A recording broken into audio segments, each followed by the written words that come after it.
Election commission of India എന്നതിന് പകരം selection commission of BJP എന്ന് പറയുന്നതായിരിക്കും കൂടുതൽ നല്ലത്. BJP വക്താവ് എങ്ങനെ സംസാരിക്കുമോ അതുപോലെയാണ് ഇലക്ഷൻ കമ്മീഷണർ സംസാരിച്ചത്. അഭിലാഷ്, ഈ രാജ്യം ഒരു രണ്ടാം സ്വാതന്ത്ര്യ സമരം തീർച്ചയായിട്ടും അർഹിക്കുന്നുണ്ട്. അനന്തകാലത്തേക്ക് ഈ നാട്ടിൽ അടിമകളായി പൗരന്മാരായല്ല പ്രജകളായി ജീവിക്കേണ്ട അവസ്ഥ ഈ നാട്ടിലെ ജനങ്ങൾക്കുണ്ടാകും. ഇലക്ഷൻ കമ്മീഷന്റെ പത്രസമ്മേളനം കണ്ടു കഴിഞ്ഞപ്പോൾ യഥാർത്ഥത്തിൽ ഇലക്ഷൻ കമ്മീഷൻ ഓഫ് ഇന്ത്യ എന്നതിന് പകരം സെലക്ഷൻ കമ്മീഷൻ ഓഫ് BJP എന്ന് പറയുന്നതായിരിക്കും കൂടുതൽ നല്ലത് എന്നൊരു ചിന്തയാണ് എൻ്റെ മനസ്സിലൂടെ കടന്നുപോയത്. അപ്പം അദ്ദേഹം അവിടെ നിന്ന് എല്ലാവർക്കും അറിയാവുന്ന ഇന്ത്യൻ ഭരണഘടനാ പ്രകാരം സ്ഥാപിതമായിരിക്കുന്ന ഒരു സ്ഥാപനമാണ് ഇലക്ഷൻ കമ്മീഷനെന്നും ഒരു ജനാധിപത്യ രാജ്യത്തിൽ തെരഞ്ഞെടുപ്പുകൾ അട്ടിമറിക്കപ്പെട്ടാൽ വോട്ടുകൾ മോഷണം സംഭവിച്ചാൽ അത് ഭരണഘടനയ്ക്ക് ഗുരുതരമായ പ്രത്യാഘാതം ഉണ്ടാക്കുമെന്നൊക്കെ എല്ലാവർക്കും അറിയാം.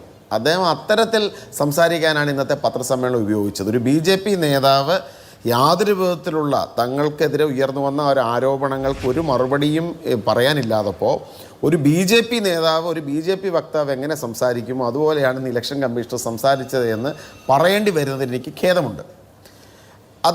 അദ്ദേഹത്തിനെതിരെ അല്ലെങ്കിൽ ഈ ഇലക്ഷൻ കമ്മീഷനെതിരെ ആരോപണം ഉന്നയിച്ച വെറും ഒരു വ്യക്തിയല്ല, ഇലക്ഷൻ കമ്മീഷൻ്റെ സെലക്ഷൻ പ്രോസസ്സിൽ പങ്കാളിയായിരിക്കുന്ന ഇന്ത്യയുടെ പ്രതിപക്ഷ നേതാവാണ് കൃത്യമായ ഒരു ആരോപണം ഉന്നയിച്ചത്. അദ്ദേഹം പറഞ്ഞ ഏതെങ്കിലും ഒരു ആരോപണത്തിന് മറുപടി ഉണ്ടോ?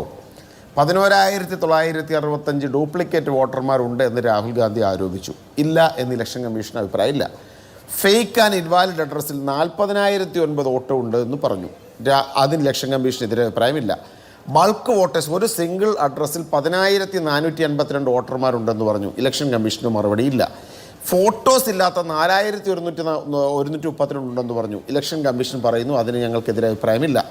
മിസ്യൂസ് ഓഫ് ഫോം 6, ആദ്യമായി വോട്ട് ചെയ്യേണ്ട ആളുകൾ ഉപയോഗപ്പെടുത്തേണ്ട ഫോം 6നെ ദുരുപയോഗം ചെയ്ത് മറ്റ് നിരവധി സ്ഥലങ്ങളിൽ വോട്ടുള്ള ആളുകൾ ഉപയോഗപ്പെടുത്തി 33,692 പേരുണ്ടെന്ന് പറഞ്ഞു. എന്ന് പറഞ്ഞാൽ ആകെ 1,280,000 വ്യാജ വോട്ടുകൾ ഉണ്ട് എന്ന് പറഞ്ഞു. ഇലക്ഷൻ കമ്മീഷൻ അതിനെ നിഷേധിക്കുന്നില്ല. ഇലക്ഷൻ കമ്മീഷൻ അതിന് പകരം ഒരു ഡിഫൻസ് മുന്നോട്ട് വെക്കുന്നത് ഇത്തരം കൃത്രിമങ്ങളൊക്കെ കണ്ടേക്കാം, അത് ഞങ്ങളുടെ കുഴപ്പമല്ല, അത് നിങ്ങളുടെ ബൂത്ത് ഏജൻറ്റിൻ്റെ പ്രശ്നമാണ് എന്നുള്ളതാണ് ഇലക്ഷൻ കമ്മീഷൻ്റെ ഡിഫൻസ്. അപ്പോൾ അവിടെ നമ്മൾ വളരെ സുപ്രധാനമായൊരു ചോദ്യം ഉയർന്നു വരുന്നുണ്ട്. രാഷ്ട്രീയ പാർട്ടികളുടെ ബൂത്ത് ഏജൻറ്റുമാരെ കേന്ദ്രീകരിച്ചിട്ടാണോ? അതെനിക്ക് മറുപടി ഉണ്ട്, അത് ഞാൻ രണ്ടാമത് പറയാം. പക്ഷേ ഒരു ഏറ്റവും പ്രധാനപ്പെട്ട ഒരു ചോദ്യമാണ്, രാഷ്ട്രീയ പാർട്ടികളുടെ ബൂത്ത് ലെവൽ ഏജൻറ്റുമാർക്കാണോ വോട്ടർ പട്ടിക ശുദ്ധീകരിക്കാനുള്ള അടിസ്ഥാനപരമായ ദൗത്യമുള്ളത്? അതല്ല. ഇലക്ഷൻ കമ്മീഷന് ഇരട്ട വോട്ടുകൾ കണ്ടുപിടിക്കാൻ സംവിധാനമില്ല, വ്യാജ വോട്ടർമാരെ കണ്ടുപിടിക്കാൻ സമീപനമില്ല. ഇതെല്ലാം രാഷ്ട്രീയ പാർട്ടിയുടെ ആളുകൾ മാത്രം തീരുമാനിക്കണം എന്ന് ഇലക്ഷൻ കമ്മീഷൻ പറഞ്ഞാൽ ഇന്ത്യൻ ജനാധിപത്യത്തിന് എന്തെങ്കിലും വിശ്വാസ്യതയുണ്ടോ? നമ്മുടെ തിരഞ്ഞെടുപ്പ് നിയമങ്ങളിൽ രാഷ്ട്രീയ പാർട്ടിയുടെ സ്ഥാനാർത്ഥികൾക്ക് മാത്രമേ തിരഞ്ഞെടുപ്പിൽ മത്സരിക്കാവൂ എന്നുണ്ടോ? അങ്ങനെയല്ലല്ലോ. സ്വതന്ത്ര സ്ഥാനാർത്ഥികൾക്ക് മത്സരിച്ചുകൂടെ? അവർക്ക് BLA-മാരുണ്ടോ? അപ്പോൾ ഈ രാജ്യത്തെ രാഷ്ട്രീയ പാർട്ടികൾക്കാണ് വോട്ടർ പട്ടിക ശുദ്ധീകരിക്കാൻ അവകാശം. അതിൽ തന്നെ ഏതെങ്കിലും ഒരു രാഷ്ട്രീയ പാർട്ടി ആസൂത്രിതമായ കൃത്രിമ വോട്ടർമാരെ ചേർത്താൽ അത് കണ്ടുപിടിക്കേണ്ട ഉത്തരവാദിത്വം എതിർ രാഷ്ട്രീയ പാർട്ടിയുടെ ബൂത്ത് ലെവൽ ഏജൻറ്റുമാർക്കാണ്. ഇലക്ഷൻ കമ്മീഷൻ ശുദ്ധീകരിക്കാൻ മാർഗമില്ല എന്ന് പറഞ്ഞാൽ ഒരു ഭരണഘടനാ സ്ഥാപനത്തിൻ്റെ വിശ്വാസ്യത എത്രമാത്രം താഴെ പോയിരിക്കുന്നു എന്നതിന് വേറെ എന്തെങ്കിലും തെളിവ് വേണോ അഭിലാഷ്?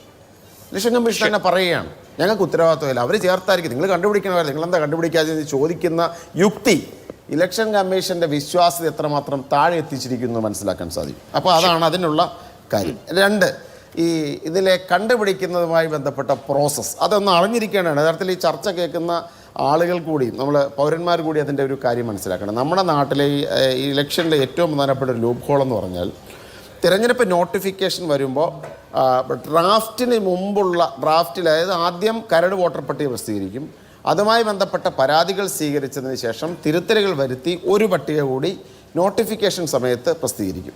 നോട്ടിഫിക്കേഷന് ശേഷം നോമിനേഷൻ പിൻവലിക്കുന്നത് വരെ, നോമിനേഷൻ സബ്മിറ്റ് ചെയ്യാവുന്ന അവസാന തീയതി വരെ വോട്ടർ പട്ടികയിൽ പേര് ചേർക്കാൻ അവകാശമുണ്ട്. ഇപ്പോൾ ഇവിടെ തന്നെ നിലമ്പൂർ തെരഞ്ഞെടുപ്പിൻ്റെ ഒരു ഇത് ഞാൻ പറയാം.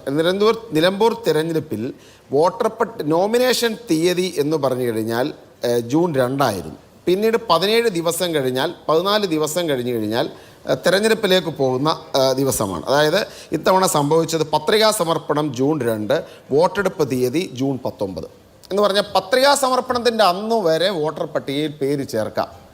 ഇത് ചേർത്ത കാര്യം പ്രിൻ്റ് ചെയ്ത് പുറത്തു വരുന്നത് പിന്നെയും 5, 6, 7 ദിവസങ്ങൾക്ക് ശേഷമാണ് പിന്നീടൊരു സപ്ലിമെൻ്ററി ലിസ്റ്റ് പുറത്തു വരുന്നത്.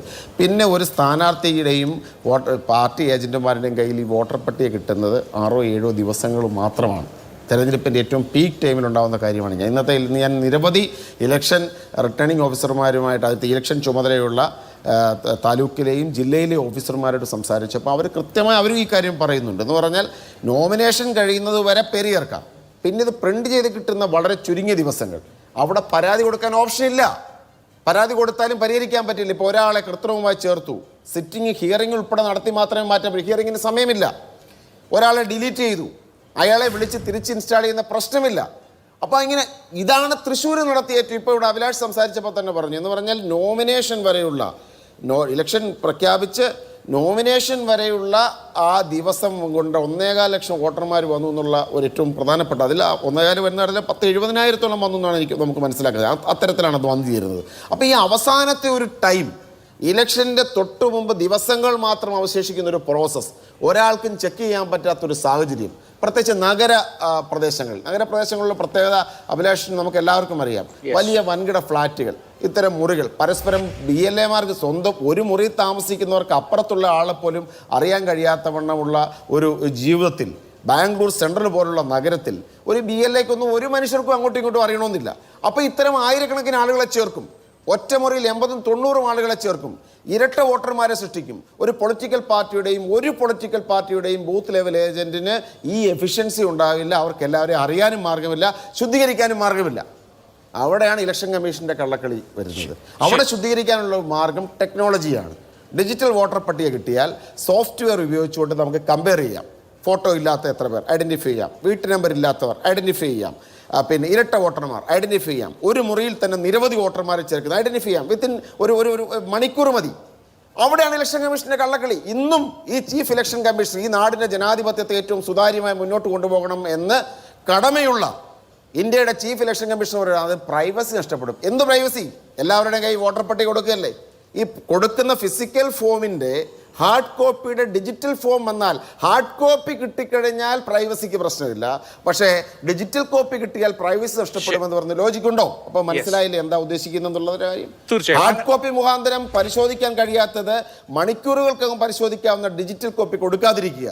45 ദിവസത്തിനകം ഹൈക്കോടതി വിധി എതിരായി കഴിഞ്ഞപ്പോൾ ഇത് ഒരിക്കലും പരിശോധിക്കപ്പെടാതിരിക്കാൻ CCTV നഷ്ടപ്പെടുത്തുക. അഭിലാഷ്, ഈ രാജ്യം ഒരു രണ്ടാം സ്വാതന്ത്ര്യ സമരം തീർച്ചയായിട്ടും അർഹിക്കുന്നുണ്ട്. ഈ നാടിനെ, ഇന്ത്യയുടെ ഭരണഘടന എഴുതി വച്ചിരിക്കുന്ന ജനാധിപത്യ മതേതര രാഷ്ട്രത്തെ സംരക്ഷിക്കാൻ ഇലക്ഷൻ കമ്മീഷൻ പോലെ BJP എന്ന് പറയുന്ന സംഘപരിവാറിന് കീഴ്പ്പെട്ട് നിൽക്കുന്ന ഒരു ഭരണഘടനാ സ്ഥാപനം ഇരിക്കുന്ന ഈ നാട്ടിൽ മനുഷ്യർ ഇറങ്ങിത്തിരിക്കാതെ, ഇന്ത്യയിലെ കോടിക്കണക്കിന് മനുഷ്യർ ഇറങ്ങിത്തിരിഞ്ഞ് തെരഞ്ഞെടുപ്പ് പ്രക്രിയ ശുദ്ധീകരിച്ചില്ല എന്നുണ്ടെങ്കിൽ അനന്തകാലത്തേക്ക് ഈ നാട്ടിൽ അടിമകളായി, പൗരന്മാരായല്ല പ്രജകളായി ജീവിക്കേണ്ട അവസ്ഥ ഈ നാട്ടിലെ ജനങ്ങൾക്കുണ്ടാകുമെന്നുള്ളതാണ് ഇന്നത്തെ ഇലക്ഷൻ കമ്മീഷണറുടെ പത്രസമ്മേളനത്തിന്റെ ബാക്കി പത്രം.